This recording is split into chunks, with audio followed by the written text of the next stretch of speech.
Welcome to the video. We're going to be looking at a plugin today from the guys over at WA Productions, and this is called SphereComp.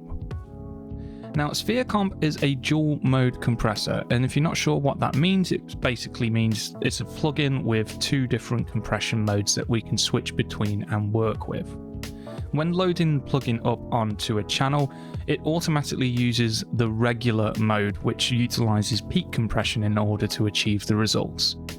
Down here, there's a little button that says bus, and if you click on this, it'll switch you over into the bus mode compressor. And you'll notice that the graphic and compression controls change with this and look a lot more like something like an SSL bus compressor. And this mode utilizes RMS compression. Before we dive in and start playing around with the compressor on different tracks, let's have a look at the controls. So let's switch back over to the regular compression mode and I'll talk you through all of the different settings. So first of all, in the grey area at the top here, we have our metering section, and these differ between the regular mode and bus mode. In regular mode, we have the input meter, which shows us the signal going into the plugin or how loud the signal is. And then next to that, we have our GR or gain reduction meter to show us how many decibels of compression we are achieving. And then on the far right, we have our output meter to show us what the level is going out of the plugin. In the RMS mode or the bus mode, we have a slightly different meter. You just have a gain reduction meter going from 0 to 20. This is basically going to show you how many decibels you're going to be compressing by. Now, switching back over to the regular mode, let's talk about some of the compression controls we have in front of us here. So we have an input dial, which allows us to increase the input signal before it hits the compression chain inside of the plugin.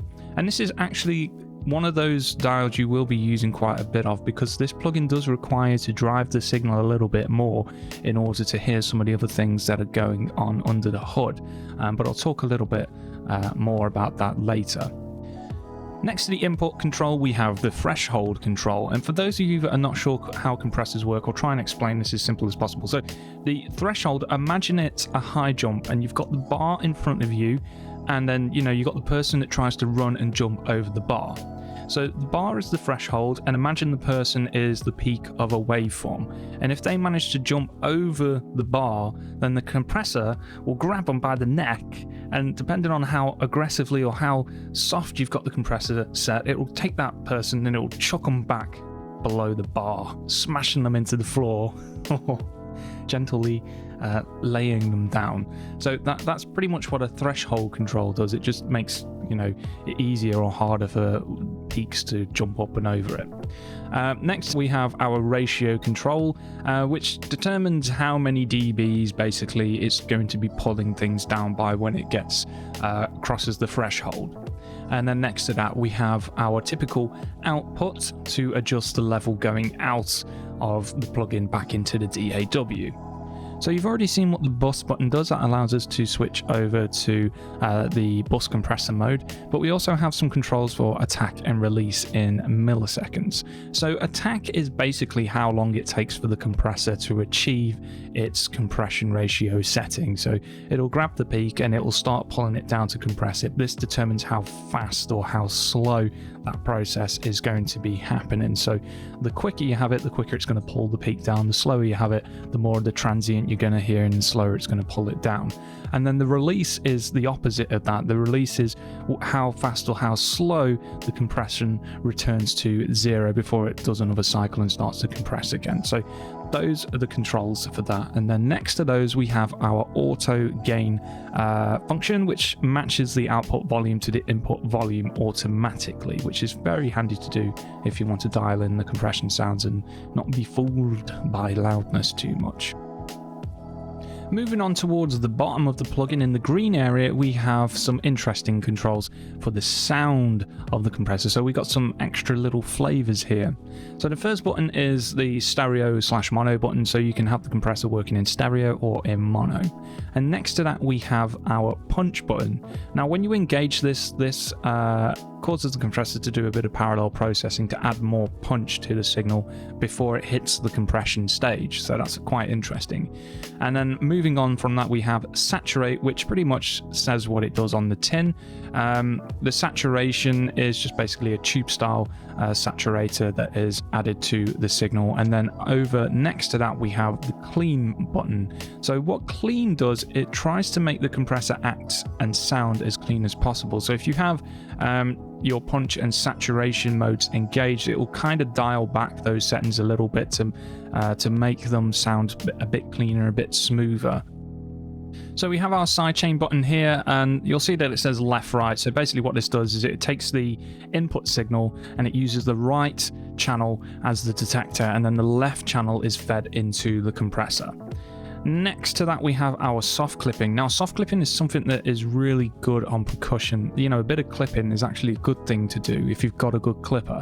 And this is actually built into the compressor. So what it will do is when a signal goes past 0 dB, it will clip the top off of it, so it makes sure it always stays at 0 dB and doesn't exceed it. Next to that, we have our bypass button. Again, pretty self-explanatory. Just turn the plugin on and off so you can hear the difference between the processing. And then we also have a wet dry blend, so you can use this as kind of like a parallel compressor. In that sense, you can blend the compressed signal in with the original unprocessed signal. Now, when we flip back over to the bus compressor mode, you'll notice that the controls for the compressor slightly change as well. We still have our input, our threshold setting, but the ratio setting becomes stepped. So you don't get to dial in exactly the compression ratio. It's more of a stepped thing, and that's typical on this style of bus compressor. And the same can be said about the attack and release. So 2 being very quick, 80 being slower, and release 50 being very quick, and then 300 being slower. And you'll also notice on the release we have an A, which means automatic. So if you put it in A, it'll automatically adjust the release for the compressor accordingly. So it's very much like an SSL bus compressor. So now we've explained all the controls and everything, let's take a listen to the plugin in action, and then I'll give you my final thoughts on the SphereComp compressor by WA Productions. Let's take a listen to SphereComp on the drum bus, and we're going to play around with this and crush it a little bit and then relax it and see what different sounds we can get.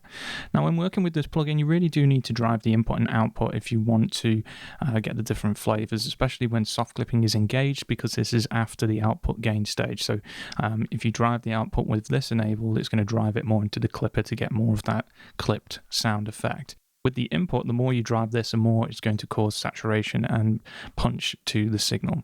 So the punch is before the compressor, the saturation is after the compressor in the chain. So let's have a little play around and see what we come up with. We've got some drums looped here. I'm just going to hit play. First we'll turn on the auto gain. This will make it sound a little bit louder, but it levels the input and output. Alright, so let's first start by trying out the bus compressor. I'm going to put some quite heavy ratio here, fast attack, fast release, and let's start getting this pumping.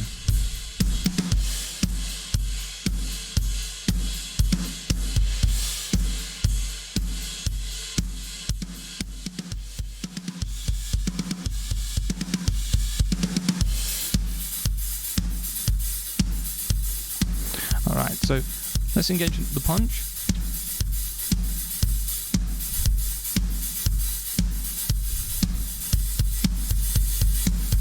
It does lift a little bit, but it's not very noticeable because of the input. We need to drive that a little bit more, so we'll do that in a second. Let's turn the saturation on.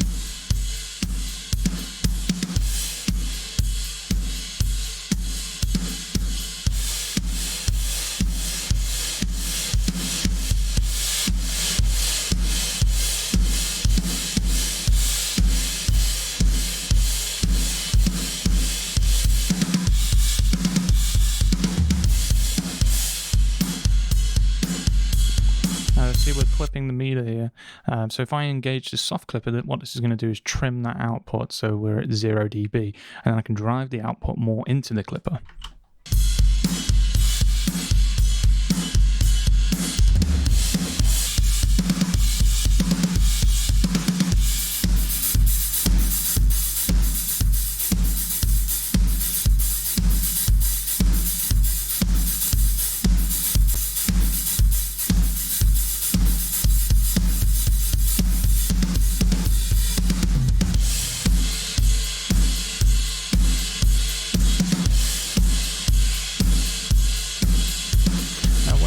stage clean, what it does is it actually dials back the saturation and punch settings. So I'm going to turn those on and just click clean.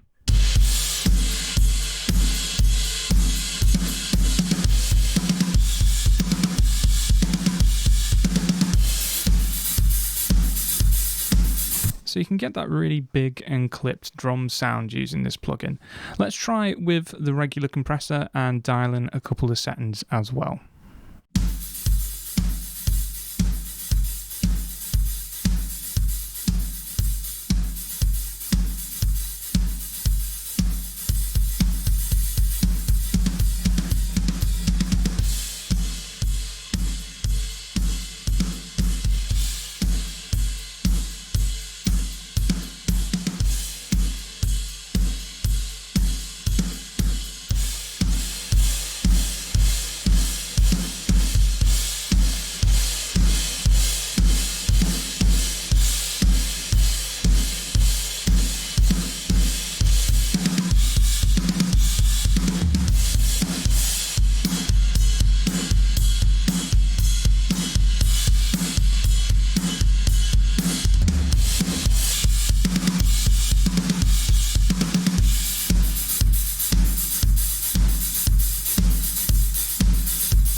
Again, very interesting, but to me, the regular one sounds a bit more clear-cut and aggressive, whereas the bus compressor has more of a sort of congeal to it. I don't know if that's the right word, but it feels a bit more congealed than the regular one. Let's try something else now. Let's try this on a bass guitar.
Interesting. It sounds quite nice actually with the saturation and a bit of clipping on there. It helps the bass sort of be a bit more oomphy. So let's try it on the vocal. I can't remember what I got on the vocal bus here. Okay, there's no compression on the main vocal bus, so SphereComp, let's stick that in and we'll put it last in the chain actually, because the soft clipper, I'm going to stick that on there and see what that sounds like. So let's just play this through where we've got some vocals.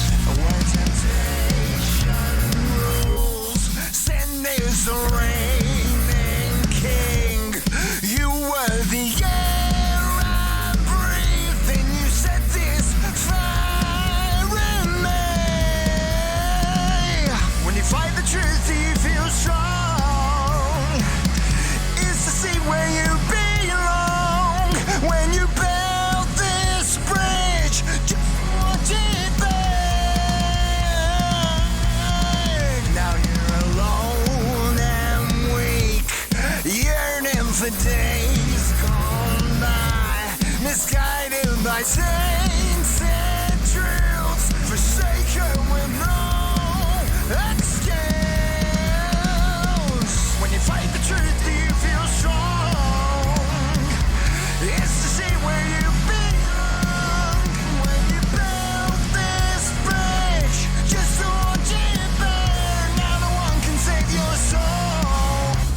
works quite nicely just like that. Don't really have to tweak the attack and release too much with that one. Let's put it on the backing vocals as well. Wow, we got a lot of stuff on here already, but we'll put it at the end and just give it a bit more, see what we can pull out.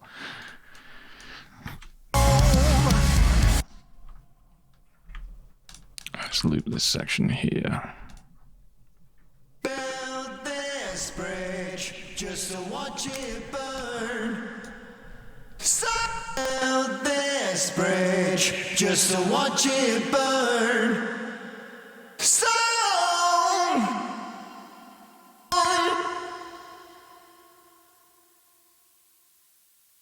Build this bridge just to watch it burn. Build this bridge just to watch it burn. When you build this bridge just to watch it burn, now no one can save your soul. When you fight the truth, you feel strong.